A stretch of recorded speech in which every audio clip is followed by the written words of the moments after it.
Satisfactory 1.1 is expected to release later this year, and though I'm only halfway through the game myself, it's already apparent that there are some big changes that we need to come to Satisfactory 1.1.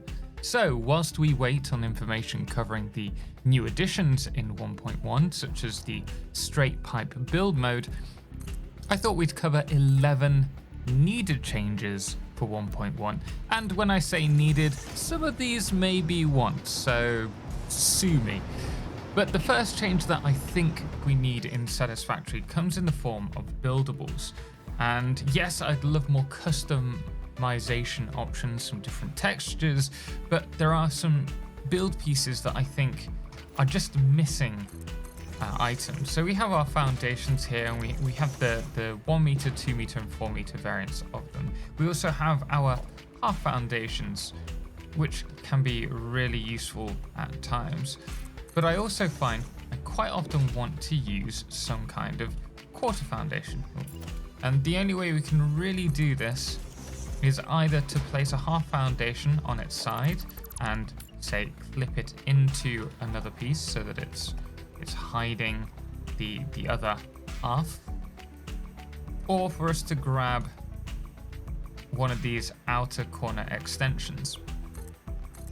And from this we can then grab a half version, because we can't clip the large one within itself. If we were to do this, it won't allow us, but we can do this with the half at the 2 meter variant. Place that there and then bring that down. Also, we have to change the materials because they don't look, well, they clip outside of it. So that's the only way we can do that at the moment, and I would love to have a base piece like this. Another thing that I think we need is when it comes to walls, we have the variants of a 1 meter or a basic 4 meter wall.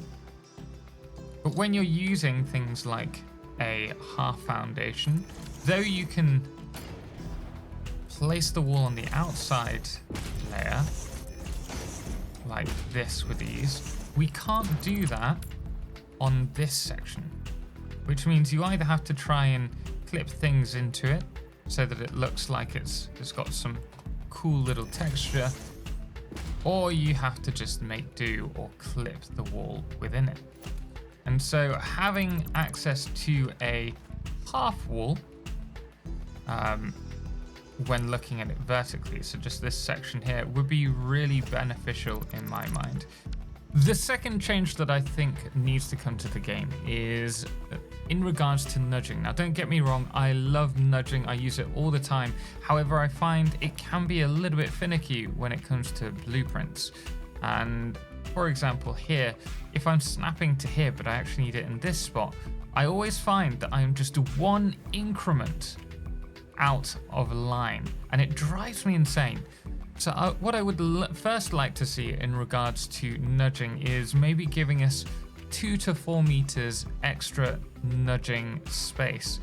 Now, the next thing that I want to talk about is also in regards to nudging. It is great that we can nudge. Allows me to do it this time.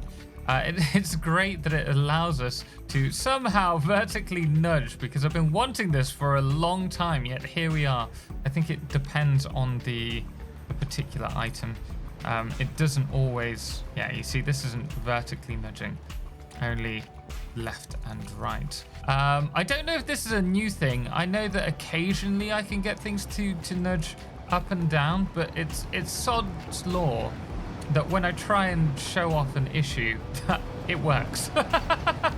The third change that I want to see is, since the release of signs and being able to light them by turning up the emission, I have used them in all of my builds, and I use them a lot, but for some reason, items like signs are not zoopable, and this means you have to individually place each and every one of them if you're wanting to do some kind of light for your build in a long strip. And this is just time consuming, and given that the devs know how much we use these for lights, I don't see why this hasn't been implemented, at least not yet. The next change that we need to see in Satisfactory comes down to blueprints. And no, I know we have 3 different sizes. We do not need a bigger blueprint in my opinion. What we do need though is a revamp to them. And I think a big problem is that we are so accustomed to using the blueprints, those of us who have played for a long time, that it doesn't occur to us. But if you're a new player and you're building your first ever blueprint, it really isn't helpful. First of all, there aren't any guides or tutorials on this other than obviously on YouTube, and we have done a video on that. But when it comes to building your first blueprint, yes, we can add a name. Let's call it foundation. This is all self-explanatory. We can add an icon. We can change the color. Oh, we can set a directory. Oh, cool. So we want to place it in a new category. We've created foundations. What do we need to do now? It's not obvious if you're a new player that you have to add a subcategory. And so from here, we can obviously change it, but we can add it in here and apply the changes. And you would have thought, oh, you've applied the changes, you can now close this and then close your blueprint UI. But you can't, because you actually need to save it here as well. It just feels a little overly complicated, and it could do with a refresh to the UI to make it easier for new players to check out. Another change that I would love to see in regards to the blueprint, and this is something that has annoyed me for so long. I don't see why we have to have the resources on us in order to build the blueprints, because it doesn't matter if we have the resources here or not when it comes to actually building the blueprints, because you need the resources to build the blueprint. And I think that anything inside the blueprint designer should be free. So for those of you who don't know, you can copy and paste recipes either by copying down here or holding Control and then pressing C and then Control V. And as you can see, we've pasted it. Same goes for things like the smart splitters. So we could copy this and paste it across to here, and you'll notice it's pasted. But for some reason, this hasn't been implemented for the water extractors or the nuclear power plants. And this has driven me crazy in my last playthrough, where I was building this nuclear facility because it required me to overclock every single extractor and every single power plant to 250% and individually place in the power shards. So it would be really beneficial if they allowed us to do it to these. So for example, here we can copy and paste rather than having to place this. We should be able to copy the set I paste. Maybe it was just for the power plants then. Right, so we should be able to copy and I'm gonna take these out. I think someone's been sneaky and did a little stealth update. Well, that passed me by. That definitely wasn't the case at the end of update 8 or even 1.0. Maybe it's a mod that I've got on. Guys, please let me know in chat if you're able to do this in game with any kind of power producer or the water extractor specifically, because this wasn't available originally. I swear they must have done a stealthy little update. Let me know in the comments below. That would be really helpful.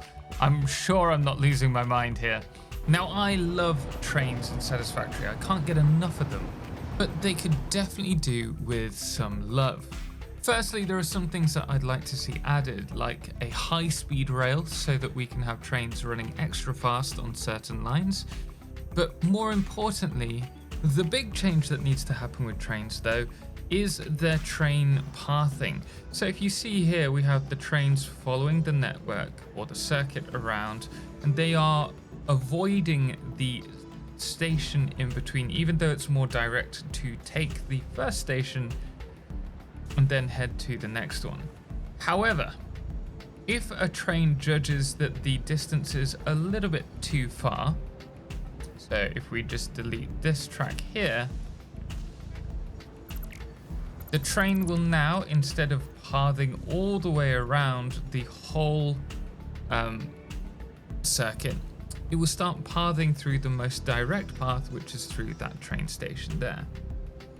That doesn't sound like a big issue, but when you have high train traffic on your lines and trains start to queue waiting to go through a train station that will make the pathing quicker, it can cause train lines to slow down and item throughput to drop. That is exactly what's happening here. So I would love to see some way of dictating a waypoint for a train, whether that's a new type of signal or a way for us to plot the direction or the paths of the trains ourselves as an advanced function. Imagine if we had some sort of sensor or switch that allowed us to, when a storage facility was half full, change the flow of resources to somewhere else that maybe requires it, and then we just have a small amount of resources trickling through. The same could go for trains. If a train realizes that a station has a lot of resources and it doesn't need to drop off its resources there, then maybe it would go to a different station so that we can distribute resources according to their needs. If they were to implement logic in the game, this could be fantastic at allowing people to invest more time into building the perfect factory by giving them so many options to play around with. And this actually ties into one item that we already have at the moment. So if we go to the Caterium tree in the MAM, you'll notice that right at the bottom we have these programmable splitters, which I never bother unlocking because there's really next to no use case for them, given we have smart splitters. The programmable splitter, much like the smart splitter, allows you to dictate what goes in or out of each output. So we can add an item for each of these. We could have one that's an overflow line. We could have one that's any undefined and AI limiters going forwards. That is exactly what the smart splitter does. The only difference here is that we can add multiple resources, but at any point it's not really necessary, as you're still going to have to eventually send one resource in one direction, one another. So why do we have this when a couple of smart splitters will do? Now I have reason to believe, having spoken to Mark, that this was actually planned as some kind of ratio loader. And it kind of makes sense, right? It's a programmable splitter. You should be able to dictate what goes in and what goes out where. And that is something that I think would be really useful to have in 1.1. The next change that I would like to see is the way that fog works in-game. Outside, it really adds to the atmosphere and makes everything look better. But inside our factories, it just looks a little misplaced.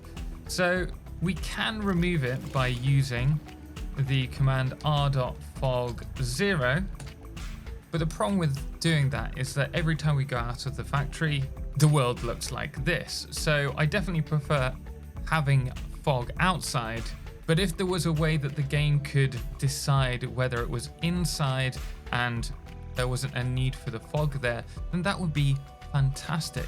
And it really allows us then to play around more with Lumen. In Update 8, we also had the experimental feature, which was rain in game. And I would love to have that added back in. In fact, I think they are working on that. I think that is confirmed now. But I would love just to have a little bit more variance in the weather, just to change the way the world feels. And then finally, probably my most wanted change is the ability to monitor everything that's happening in our factories. I'd love to have some kind of in-game monitor that we can jump into and we can see all the power and all the production itemized from a given factory that's on, say, a circuit. So everything in this factory would be displayed, covering the amount of wire, cable, quartz, iron. It would just make keeping track of our facilities and ensuring that everything's running efficiently is running efficiently. And after all, that is why we're building our factories. We want to build these massive production lines and see that they are actually running rather than have to go into each of the machines individually. But those are just the changes that I would really like to see in 1.1. Let me know your thoughts. And of course, special thanks does go to all of our amazing supporters on Patreon, most notably our Lunar Eclipse patrons, Firefless, The Calamity, Ben and Star, as well as Seeker Kala, and our Blood Moon of the day, which today is Iron Monk. Until next time, as always, ciao for now.